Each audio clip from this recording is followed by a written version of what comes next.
Vlogs. അപ്പോൾ ഇന്ന് എൻ്റെ അമ്മയ്ക്ക് അസുഖമാണ്, പിന്നെ ഡാഡിക്ക് കുക്ക് ചെയ്യാൻ അറിയില്ല, കാരണം ഡിന്നർ വേണ്ടേ, പിന്നെ ഞങ്ങൾക്ക് നല്ല ഹംഗ്രി ഉണ്ട്. അപ്പോൾ നമുക്ക് ഇന്ന് ഡിന്നർ ചീഫായിട്ട് ഞാനാണ് ഉള്ളത്. അപ്പോൾ ഇന്ന് നമ്മൾ കുക്ക് ചെയ്യാൻ പോകുന്ന റെസിപ്പീസാണ് മാഗി. 2 പീസ് പൊട്ടിച്ച് വെച്ചിട്ടുണ്ട് കേട്ടോ. പിന്നെ ഞങ്ങൾ ഓൾറെഡി ഹോട്ടലിൽ ഇങ്ങനെ വെജിറ്റബിൾസ് ഒക്കെ ഇട്ട് വെച്ചിട്ടുണ്ട്. ലാസ്റ്റാണ് ക്യാപ്സിക്കം ചേർക്കേണ്ടത്. ക്യാപ്സിക്കം ഒരു ഫ്ലേവറിനാണ് കേട്ടോ ചേർക്കുന്നത്, ഒരു ടേസ്റ്റ് കിട്ടും. Yummy yummy yummy. ഇനി നമുക്ക് ചേർക്കേണ്ടതാണ് മാഗീൻ്റെ നൂഡിൽസ്. പക്ഷേ ഇപ്പൊ തന്നെ ചേർക്കരുത്, നിങ്ങളെ പേടിപ്പിക്കാൻ പറഞ്ഞതാ. ശരിക്കും ഇത് കുറച്ചുകൂടി ഹോട്ടായ ശേഷമാണ് ഇത് ഇടേണ്ടത്. ചില ഗൈസിനൊക്കെ ഇങ്ങനെ ഇത് പച്ചക്കോട് തിന്നാൻ ഇഷ്ടമാണ്.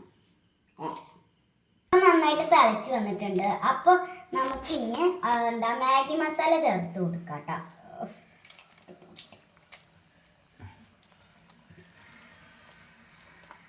ഈ ഒരു ചീഫിൻ്റെ ഞാനാണ് ഒരു ചീഫ്. ഈ ചീഫിൻ്റെ പേരാണ് കുഞ്ഞു ചീഫ്.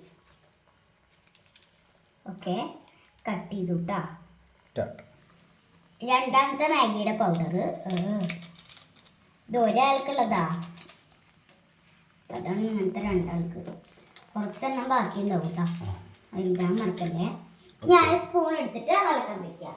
പക്ഷേ അതെടുക്കണം മുമ്പേ ഈ മാഗിയൊക്കെ ഇങ്ങനെ ഉടച്ചിട്ട് വേണം കേട്ടോ ഇടാൻ, അല്ലെങ്കിൽ കഴിക്കാൻ ഭയങ്കര ബുദ്ധിമുട്ടാവും. അതിൻ്റെ സ്ട്രോങ് കണ്ടോ നിങ്ങൾ. വെജിറ്റബിൾസ് മാത്രമേ ഉള്ളൂ കേട്ടോ മാഗി ചേർക്കണം മുമ്പേ ഒന്ന് ഇളക്കി കൊടുക്കണം. അപ്പോൾ അതിങ്ങനെ മസാല എല്ലാത്തിനും മിക്സായി വരുമ്പോൾ നമ്മളിങ്ങനെ ഉടച്ച് വെച്ചില്ലേ, അതുകൊണ്ട് പതിയെ ഇട്ട് കൊടുക്കുക കേട്ടോ. എനിക്ക് ഭയങ്കര പേടിയാണ് അന്നത്തെ ഇതൊക്കെ ചെയ്യുമ്പോൾ, അതുകൊണ്ടാണ് ഞാൻ മിക്സ് ചെയ്ത് കൊടുക്കാം കേട്ടോ.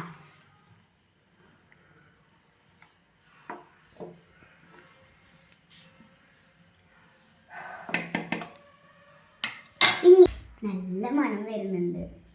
ഇപ്പൊ തന്നെ റെഡി ആയി തോന്നുന്നുണ്ട്. ഇളക്കി കൊടുക്കാം അപ്പോഴേക്കും.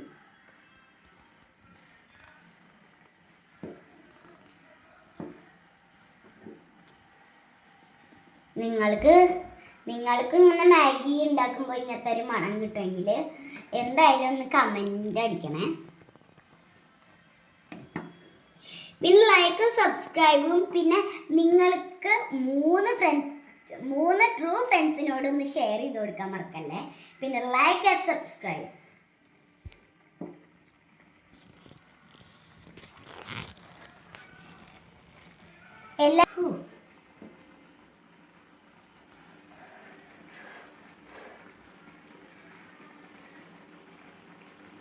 ഉപ്പ് കുറച്ച് കുറവുണ്ട്.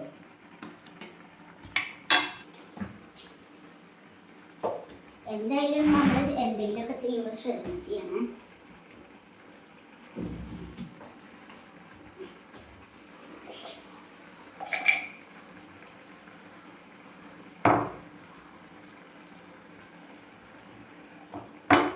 ഉപ്പിട്ട് കൊടുത്തിട്ടുണ്ട് കേട്ടാ. ഇനി നമുക്കൊന്ന് ഫുഡായിട്ട് വീണ്ടും ഇളക്കി കൊടുക്കാം കേട്ടോ. ഇനി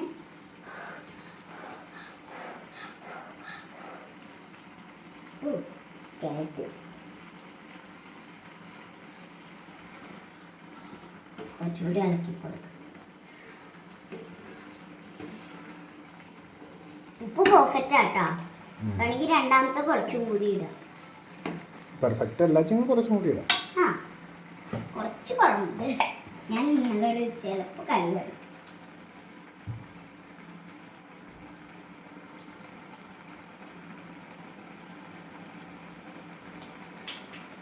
അപ്പം ഇങ്ങനെ നന്നായിട്ട് വെന്തിട്ടുണ്ടെന്ന് തോന്നുന്നുണ്ട്, കാരണം ഈ നൂഡിൽസിൻ്റെ ആ കളറൊന്നും മാറി കിട്ടിയില്ല.